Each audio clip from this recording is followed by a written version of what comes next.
పేరు గొప్ప ఊరు దిబ్బ, పేరు మాత్రం పర్వతనేని పరశురామయ్య. ఎంత పంతాలు పట్టింపులకు పోతే మాత్రం సొంత కొడుకు పెళ్లి చెడగొడతానంటాడా? దాని మనవరాలి పెళ్లికి ఈ ముసలాడు గుర్కాలాగా కాపలా కాస్తానంటాడా? ఇలాంటి సమయంలో కోపడకండి సార్. టైమింగ్స్ ఉంటా? ఇదిగో అసలు టెన్షన్ లో ఉన్నాను, నన్ను తెచ్చుకుంటావు నిన్ను. ఇదేంట్రా కృష్ణమోహన్, కథటం జరిగింది, ఇప్పుడు మనం ఏం చేయాలి? చూడండి, సొంత కొడుకులకి పెళ్లి చేయడు, ఆ అడుసుమిల్లి బసవపున్నమ్మ మనవరాలకి పెళ్లి చేస్తాడా? మీ నాన్నకి మతే ఉందా? నా ముద్దుల సతీమణి, కాసేపు ఊరుకుంటావా? నేను ఊరుకోనండి, నాకు చాలా బాధగా ఉంది. అసలే నేనేం చేయాలో తిరిగి వస్తుంటే మధ్యలో నీ గోలేమిటి? మీరిటండి.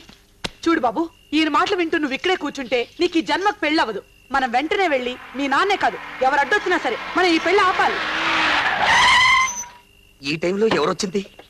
కొంప తీసి మీ నాన్న కాదు కదా?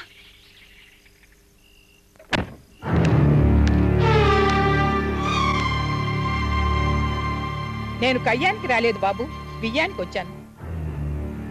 జానకితో నీ పెళ్లి చెడగొట్టడానికి నా బిడ్డలు మీ నాన్న ఏకమైనారు. ఈ వయసులో పంతాలు పగలు ముఖ్యం కాదు. నాకు కావలసిందల్లా నా మనవరాలు ప్రేమించిన వ్యక్తితో దాని వివాహం జరిపించడమే. దాని సుఖం కోరే నేను ఇక్కడికి వచ్చాను. జానకి మెడలో తాళి కట్టేందుకు నువ్వు వస్తావనే నమ్మకంతోనే దాన్ని పెళ్లి పందిట్లోకి పంపిస్తున్నాను. నిన్ను నమ్ముకున్న దాన్ని మోసం చేయకు బాబు. వెళ్ళొస్తాను. కృష్ణమోహన్, మా అమ్మ చెప్పింది నమ్ముతున్నావా? జానకి నుంచి పెళ్లి చేస్తుంది అనుకుంటున్నావా? నిన్ను, నీ తండ్రిని, నీ కుటుంబాన్ని మొక్కలు చేయడానికే మా అమ్మ కంకణం కట్టుకుంది. అంతేగాని జానకి నీకు ఇచ్చి పెళ్లి చేయదు. మా అమ్మ ప్లాన్ ప్రకారం ఈ పెళ్లి నిశ్చయించారు. అది నీకు తెలుసా? జానకి మెడలో తాళి కట్టమని అడిగిన మా అమ్మే నిన్ను పెళ్లికి రాకుండా ఆపడానికి మీ నాన్న సహాయం కోరింది. వీడి మాటలు నమ్మకు. పెళ్లి ఆపడానికి వీడు కొత్త ప్లాన్ వేసుకొచ్చాడు. ఈ పెళ్లికి రావాలో లేదో మాకు బాగా తెలుసు. నువ్వు బయటికి వెళ్ళు. కృష్ణమోహన్, మర్యాదగా బయటికి పో. బయటికి పోరా కుక్క. చంపేస్తారా? కృష్ణమోహన్, నీ మీద ప్రేమతోనో పగతోనో నేను ఇక్కడికి రాలేదు. నీకు మనసిచ్చిన మా జానకి కంటికి నిద్ర లేకుండా ఏడుస్తుంటే చూడలేక ఇక్కడికి వచ్చాను.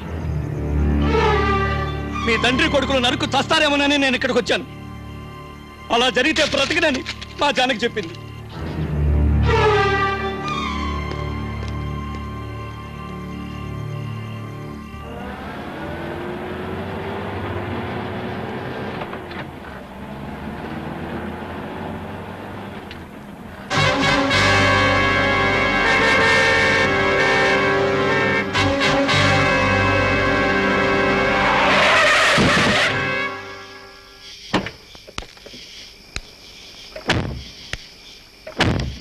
పక్క తప్పుకో.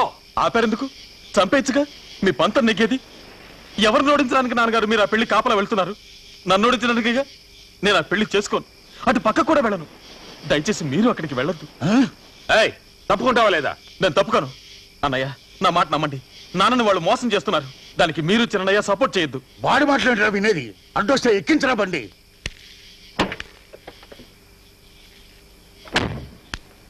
నేను చెప్పేది మీరు వినండి. మీరు అక్కడికి వెళ్ళొద్దు. వెళ్ళారంటే తప్పకుండా అవమానింపబడతారు. మా నాన్న గౌరవం నాకు ముఖ్యం. మన కుటుంబంలో ఎవరు ప్రాణాలతో మిగిలిండకూడదని ఆ బసవపున్నమ్మ ఆడుతున్న నాటకం ఇదంతా.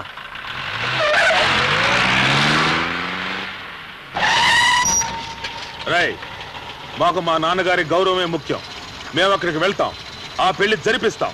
అడ్డం వస్తే నిన్ను నరికనే సరే ఆ పెళ్లి జరిపించి నాన్నగారి గౌరవం కాపాడుతాం. ఇది పర్వతనేని పరశురామయ్య పెద్ద కొడుకు బలరాముడి మాట, గుర్తుంచుకో. అదే పరశురామయ్య కొడుకు కృష్ణమోహన్ మాట గుర్తుంచుకో. నేను అక్కడికి వస్తాను, మీరు జరుపుతున్న ఆ పెళ్లి ఆపుతాను. నా గెలుపు కోసం కాదు, మా నాన్న గెలుపు కోసం. చూద్దాం చూద్దాం. అయితే చూద్దాం రా, పదరా.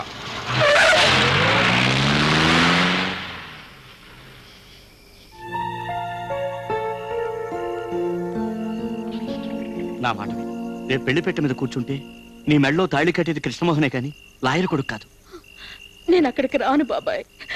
మా అమ్మ పెళ్లి రోజుల నా పెళ్లి పందిట్లో కూడా హత్యలు జరగటం నాకు ఇష్టం లేదు. గొడవలు జరగకుండా నేను చూసుకుంటాను. రెండు కుటుంబాల మధ్య కక్షలు ఊరి పొలిమేరలు దాటిపోవాలంటే నువ్వు అక్కడికి రావాలి. నాయనమ్మ పరశురామయ్యల సమక్షంలో కృష్ణమోహన్ నీ మెడలో తాళి కట్టాలి. ఎందుకు చెప్తున్నానో అర్థం చేసుకో.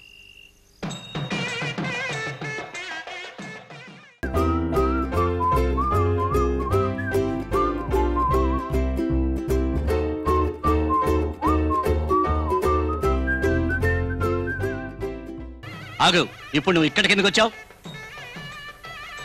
నువ్వే ఈ పెళ్లికి రానక్కర్లేదు. నన్ను ఇక్కడికి రావద్దని చెప్పడానికి నువ్వెవడరా? ఇది నా మనవరాలి పెళ్లి, నా చేతుల మీద